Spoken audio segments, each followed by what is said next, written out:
The dining room was silent except for the sound of my mother-in-law's breathing, heavy and sharp, like she'd just finished running a marathon. My cheek was still burning from where her hand had connected with my face 5 seconds earlier. The sting wasn't just physical. It was the kind of pain that reaches deep inside you and pulls out everything you've been holding back for years. My husband stood there, frozen, his mouth slightly open but no words coming out. His sister had her hand over her lips, eyes wide with shock. And my mother-in-law, Margaret, stood in the center of my dining room, her finger pointed at me like a weapon, her voice rising to a pitch that made the wine glasses on the table vibrate. "Get out," she said, her face red with rage. "Get out of this house right now. You have no right to speak to me that way. This is my son's home, and I will not be disrespected under his roof." I remember thinking how strange it was that she kept saying his roof when she had no idea whose name was actually on the deed. I didn't move. I didn't cry.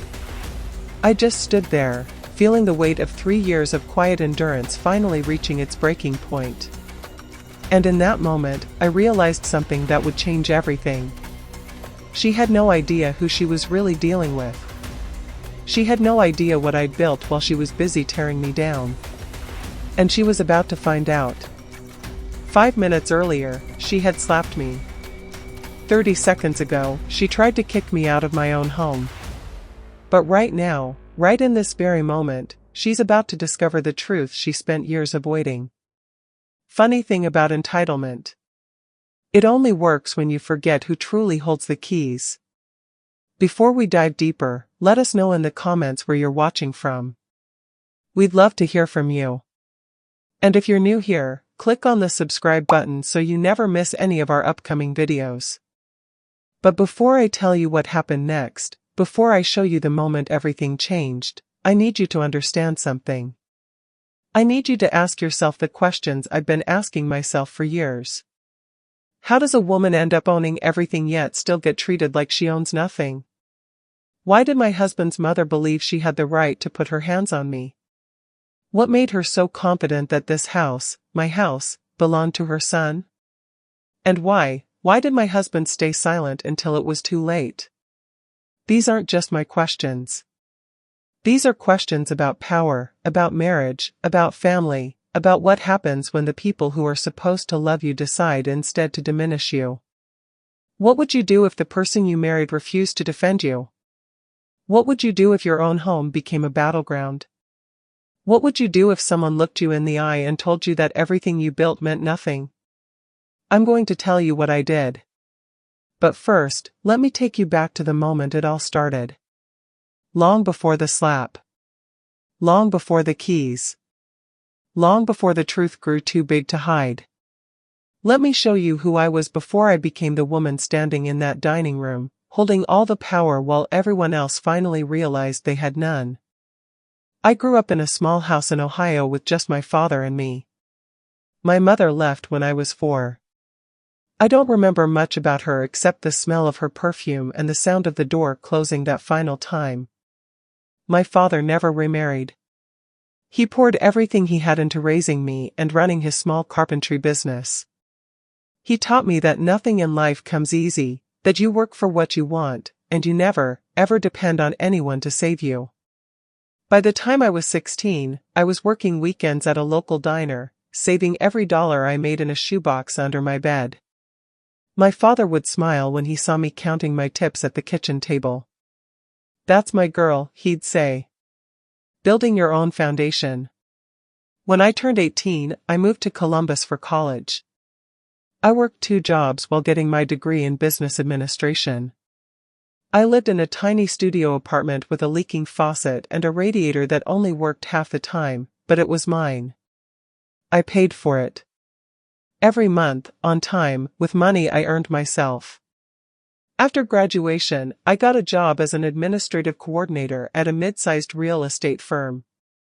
The pay wasn't amazing, but I was good at what I did. I paid attention. I asked questions. I learned how the business worked from the inside.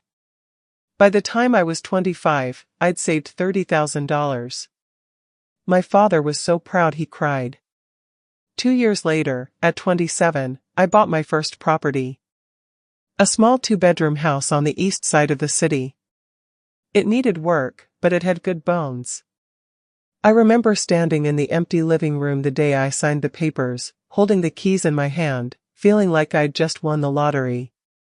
My father stood beside me, his arm around my shoulders. "You did this," he said quietly. "All by yourself. Don't ever forget that." I never did. I met David 6 months after I bought that house. He came into the real estate office looking for rental listings. He was charming in a quiet, unassuming way. Polite. Thoughtful. He asked about my day before he asked about apartments. We ended up talking for over an hour. He asked me out for coffee that same afternoon, and I said yes. David was different from anyone I'd dated before. He listened when I talked. He remembered small details, like how I took my coffee or that I hated cilantro. He had a steady job as a project manager at a construction company, and he talked about his family with warmth and admiration. His mother, Margaret, had raised him and his sister, Claire, mostly on her own after his father passed away when David was 12. He described her as strong, devoted, someone who sacrificed everything for her children. I admired that. I thought we'd have that in common, that understanding of what it means to build something from nothing. I was wrong. We dated for a year before he proposed. It was simple, intimate, just the two of us at the park where we'd had our first real conversation. I said yes because I loved him, because I believed in the life we could build together. But I also said yes because for the first time in my life, I didn't feel like I was doing everything alone. I thought I'd found a partner. We got married 6 months later in a small ceremony. My father walked me down the aisle, his hand trembling slightly on my arm. He'd been diagnosed with early-stage lung cancer 2 months before the wedding, but he insisted on being there. "Wouldn't miss this for the world," he told me. Margaret was there too, sitting in the front row with Claire. She smiled during the ceremony, hugged me afterward, told me how happy she was to welcome me into the family. I believed her. Looking back now, I wonder if I saw the signs even then and just chose to ignore them. The way she corrected me when I talked about planning the honeymoon. The way she mentioned, casually, that she hoped we'd have children soon because David's always wanted to be a father. The way she looked at my dress and said, "Lovely," though I always imagined something more traditional for David's bride. I brushed it off. I told myself she was just being a mother, protective and involved. I told myself it would get better once she got to know me. We decided to buy a house together, something bigger than my little two-bedroom. I'd built up equity in my first property and had saved even more. I suggested we look for something we could afford together, something that felt like ours. David agreed but said he didn't have much saved for a down payment. His salary was good, but he'd been helping his mother with bills for years. I didn't mind. I loved him, and I had the money. I could make this work. We found a beautiful 4-bedroom house in a quiet neighborhood with good schools and tree-lined streets. The asking price was higher than I wanted to spend, but David loved it. "This is perfect," he said, walking through the empty rooms. "This is where we start our life." I put down $60,000. I covered the closing costs. When it came time to decide whose name would go on the deed, David surprised me. "Put it in your name," he said. "You earned this. You're the one making it possible. I'll contribute to the mortgage, but this should be yours." I remember feeling a rush of love for him in that moment. It felt like respect. Like partnership. Like he saw my value and wanted to honor it. So I did. The house went in my name. My name only. We moved in 3 weeks later. My father helped us unpack, even though he was getting weaker.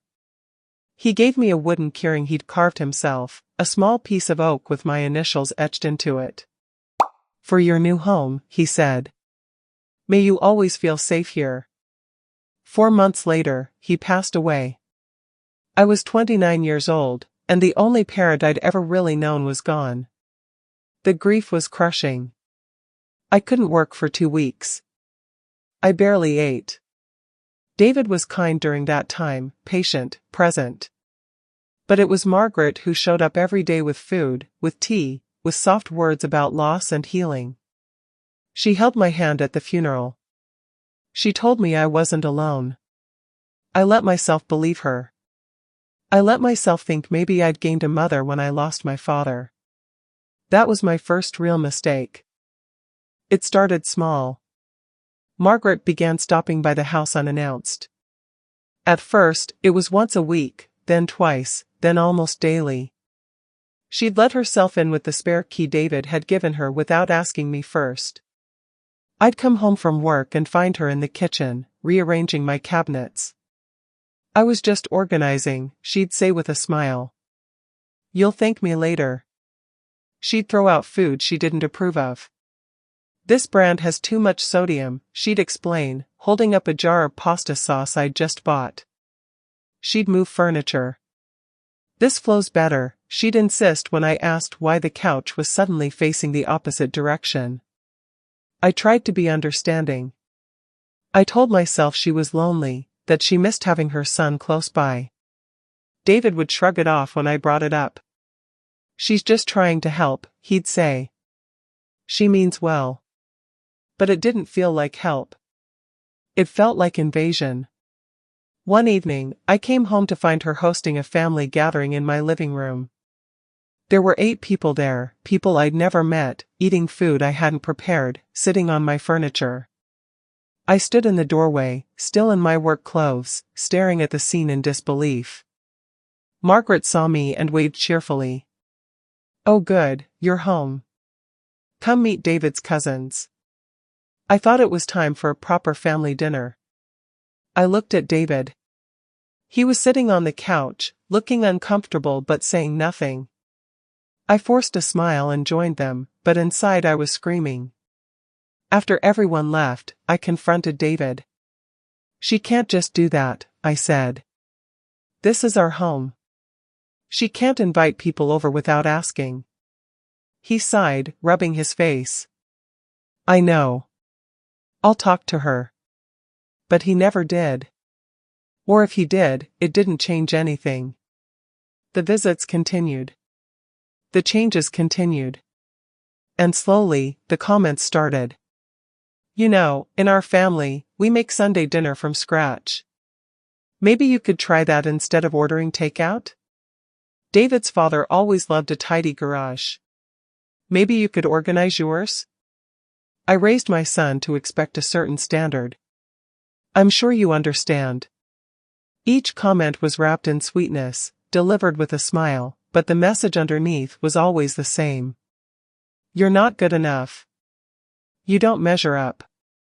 You don't belong here the way I do. I started to feel like a guest in my own home. The breaking point came 8 months after we'd moved in. I'd spent the weekend deep cleaning the house, doing laundry, meal prepping for the week. I was exhausted but proud. Everything looked perfect. On Monday, I came home from work to find Margaret in my kitchen. She'd thrown out half the food I'd prepared.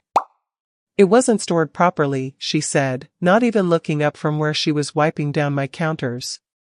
You'll make yourself sick eating things that have been sitting out. They were in the refrigerator, I said slowly, trying to keep my voice steady. I made them yesterday. She waved a hand dismissively. I know food safety. Trust me. Something inside me snapped. Margaret, I said, my voice shaking, I need you to stop coming over unannounced. I need you to stop throwing out my things and rearranging my house. This is my home, and I need space. She turned to look at me, her expression hardening. For a long moment, she said nothing. Then she smiled, but it didn't reach her eyes. Your home, she repeated softly. Sweetheart, this is my son's home.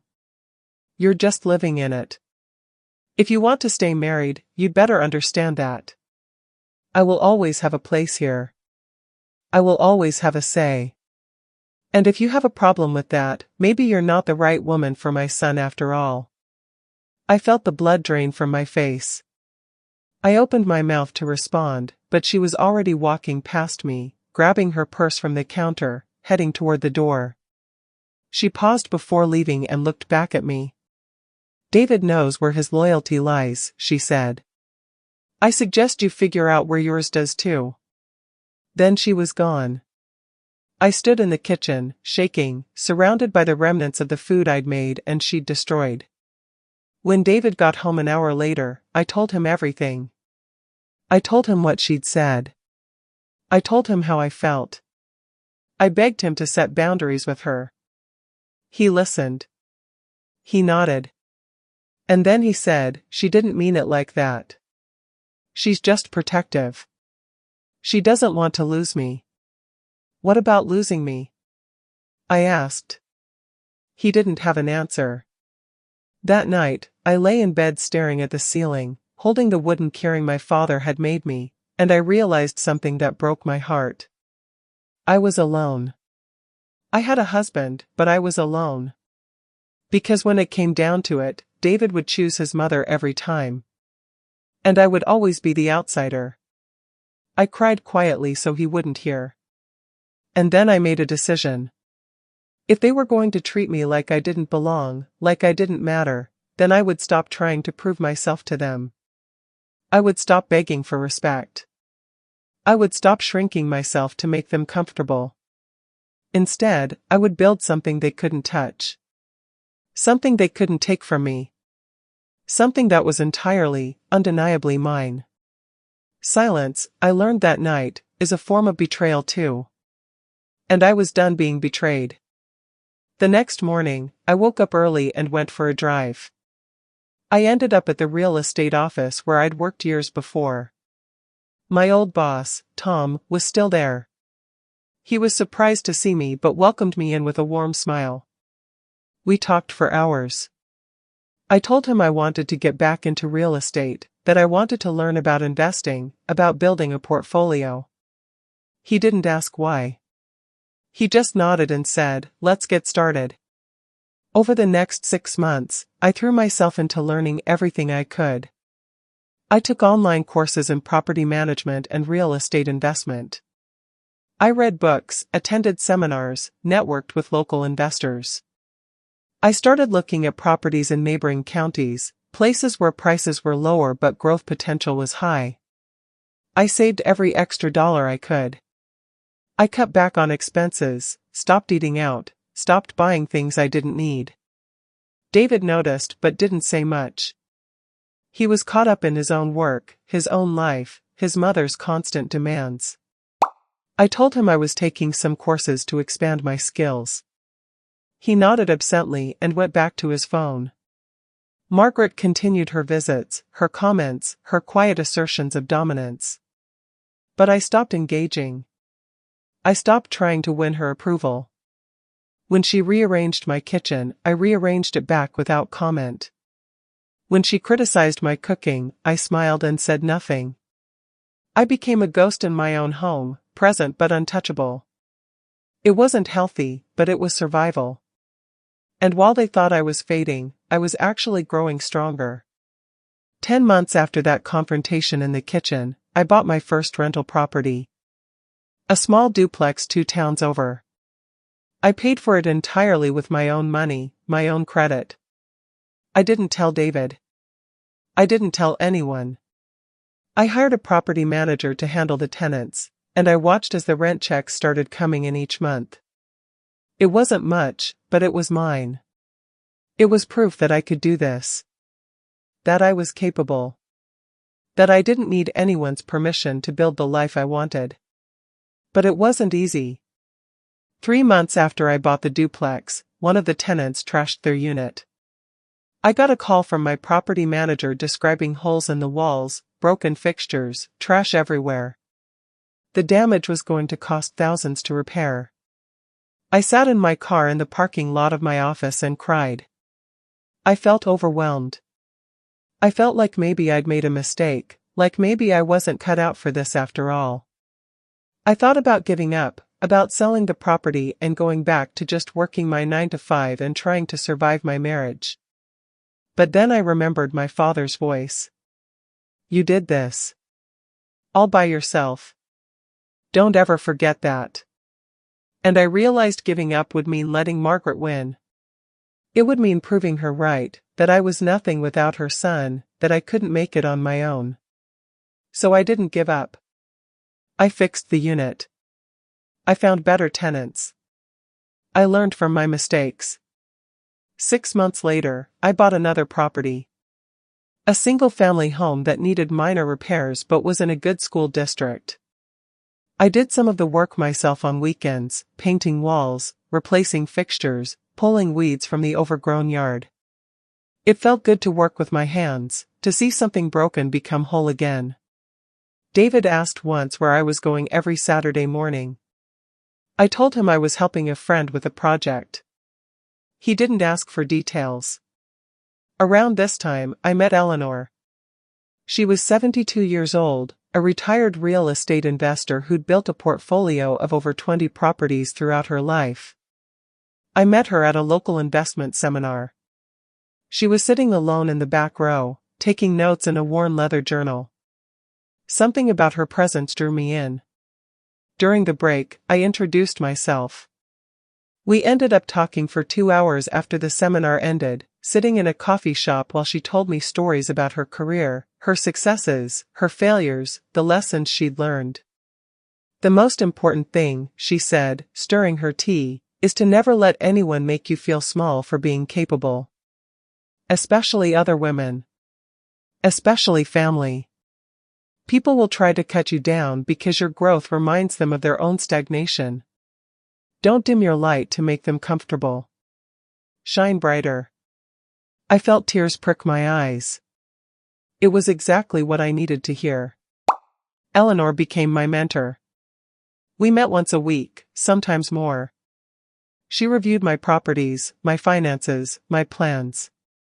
She taught me about leverage, about scaling, about the long game. She also taught me about boundaries, about self-worth, about the difference between being kind and being a doormat.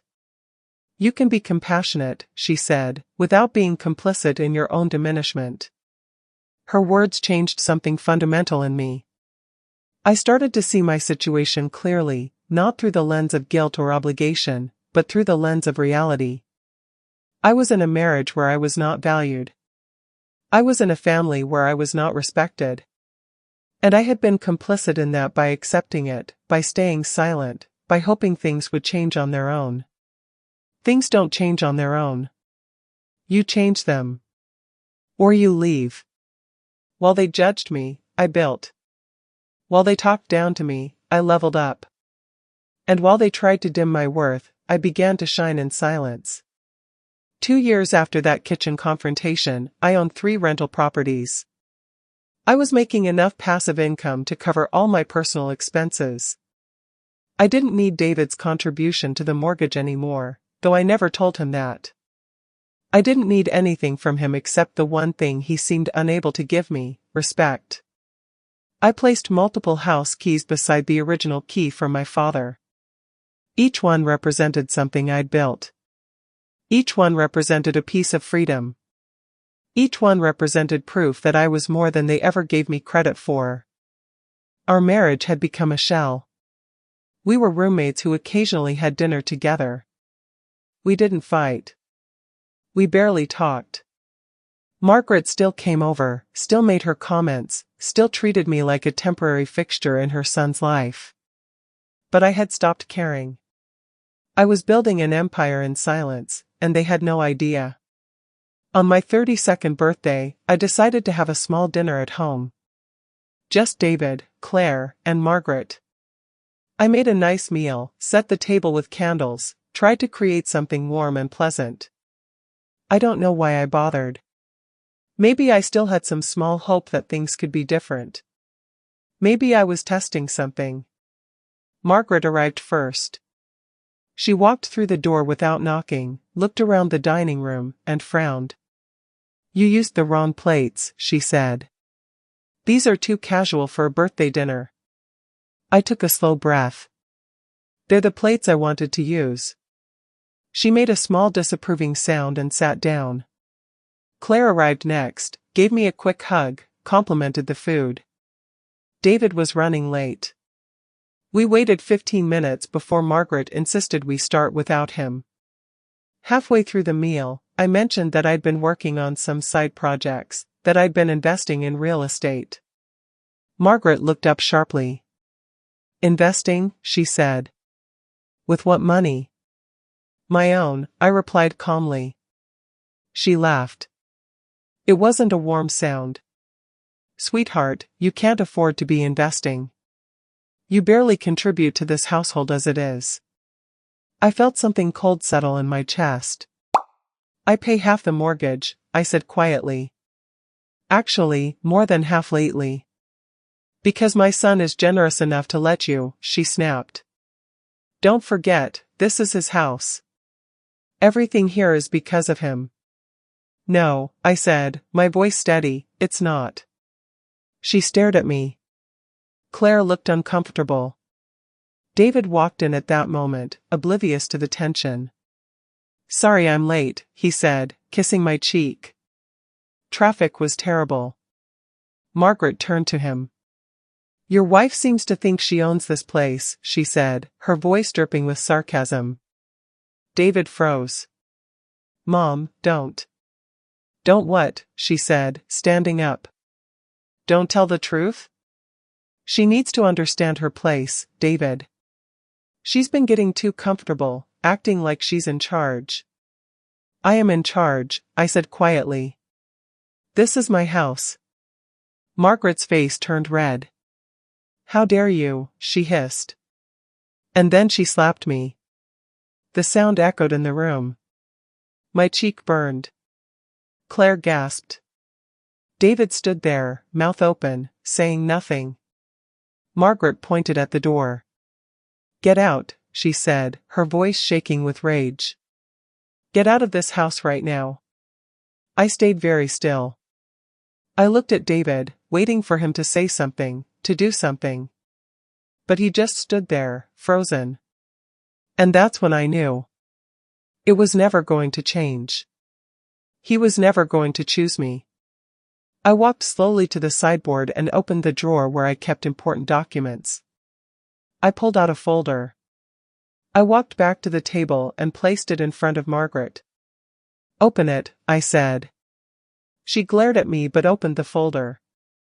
Inside was the deed to the house. Her eyes scanned the page. I watched as confusion flickered across her face, then understanding, then shock. This house is in my name, I said calmly. Only my name. I bought it. I paid for it. I own it. Not David. Me. Margaret's hand started to shake. That's not possible, she whispered. It's very possible, I said. Because while you were busy trying to make me feel small, I was building something you couldn't touch. I own this house. I own 3 rental properties. I own the duplex where your sister's daughter lives, Margaret. The one she's been renting for the last year. That's mine too. The room was silent. Claire's eyes were wide. David looked like he'd been punched. Margaret was staring at the deed like it was written in a foreign language. So when you tell me to get out of your son's house, I continued, my voice soft but firm, you're not just wrong. You're standing in my property. You're eating food I bought.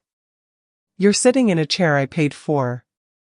And you just assaulted me in my own home. And in that moment, Karma didn't shout. She whispered. Margaret's face crumbled. She sank back into her chair, the deed still in her trembling hands. I looked at David. You let her hit me, I said. You stood there and said nothing.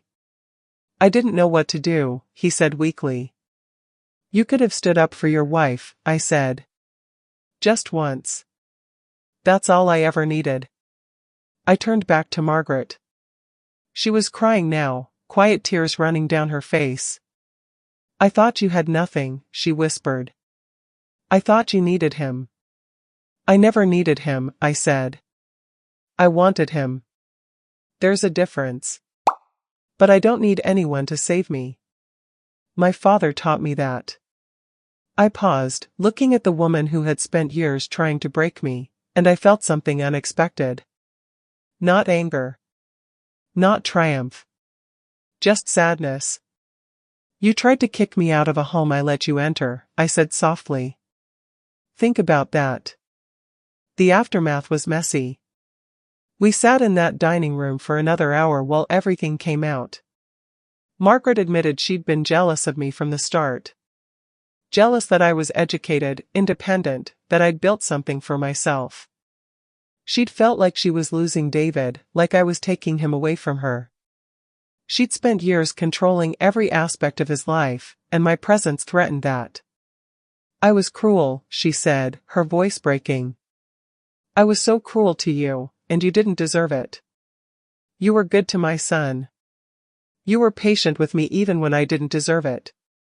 And I punished you for being strong because it reminded me of everything I wasn't."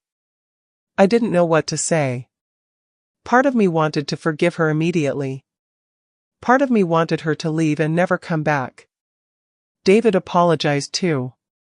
He admitted he'd been a coward, that he'd always taken the easy path, that he'd sacrificed our marriage to keep his mother happy.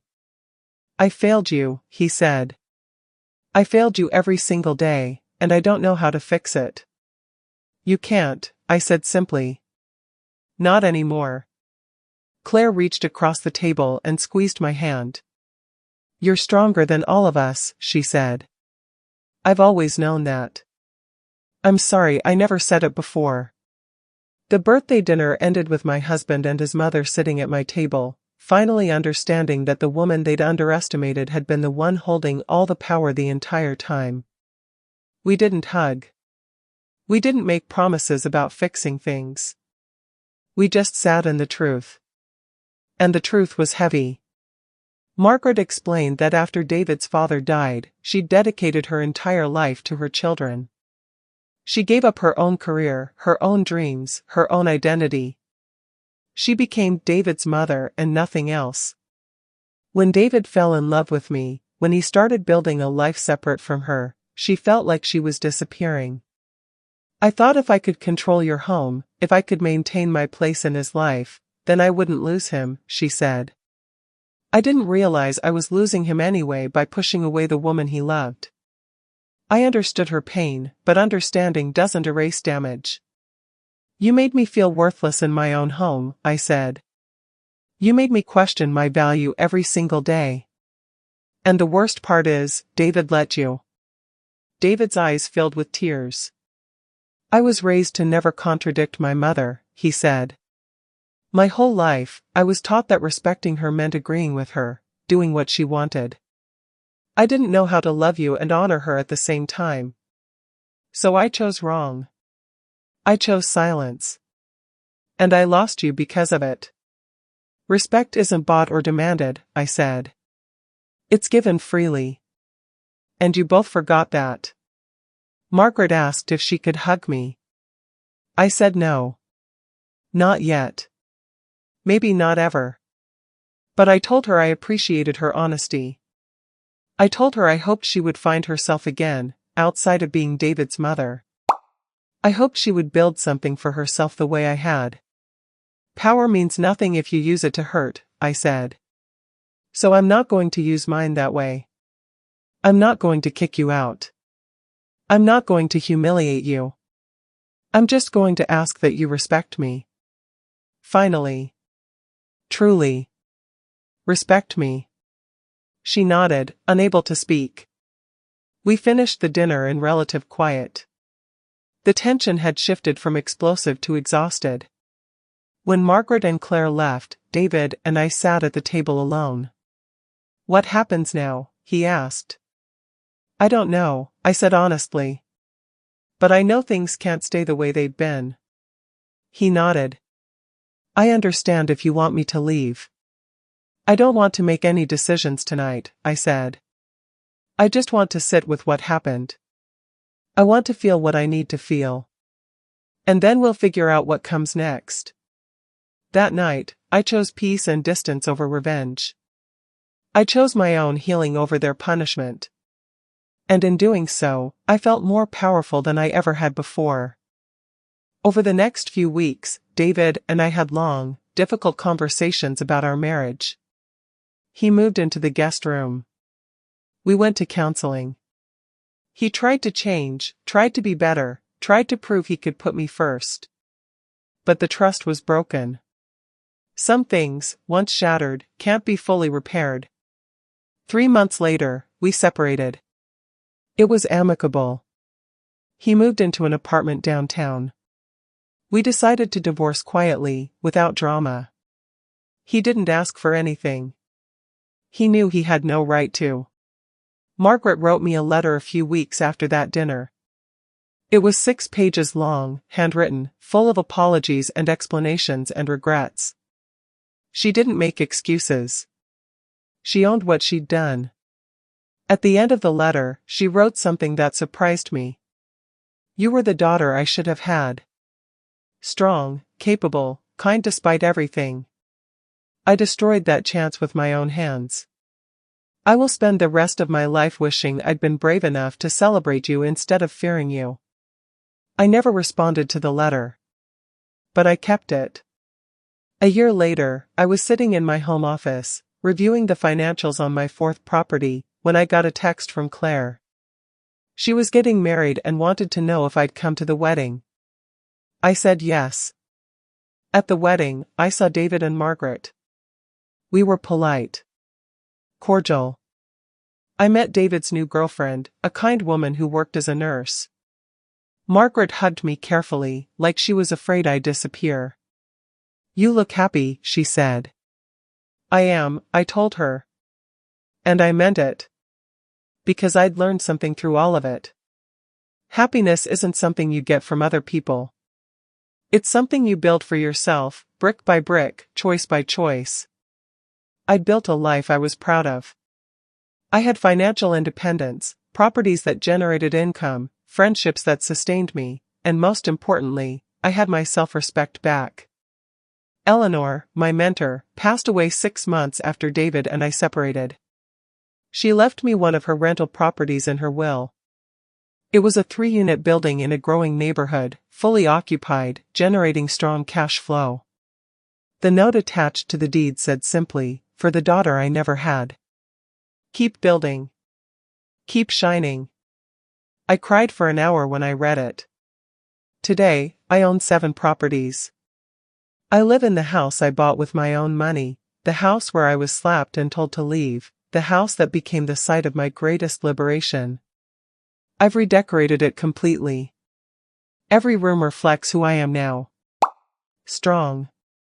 Independent. Unbreakable. I think about my father often. I think about the wooden keyring he made me, the one I still use for my house keys. I think about what he'd say if he could see me now. I think he'd be proud. In life, you don't always get to choose how people treat you, but you always get to choose who you become after they do. Humility built my foundation. Pain shaped my strength. But truth handed me the keys. So let me ask you something. What would you have done in my situation? Would you have stayed? Would you have left sooner? Would you have fought harder, or would you have walked away quietly? How do you protect yourself when the people who are supposed to love you treat you like you don't matter? Let me know in the comments. I'd love to hear your thoughts. And if this story resonated with you, if it made you think about your own life, your own worth, your own power, then please subscribe. Because there are more stories like this. Stories of people who were underestimated and rose anyway. Stories of quiet strength and loud justice. Stories that remind us that we're all more powerful than we think. Thank you for watching. And remember, the keys to your life should always be in your own hands.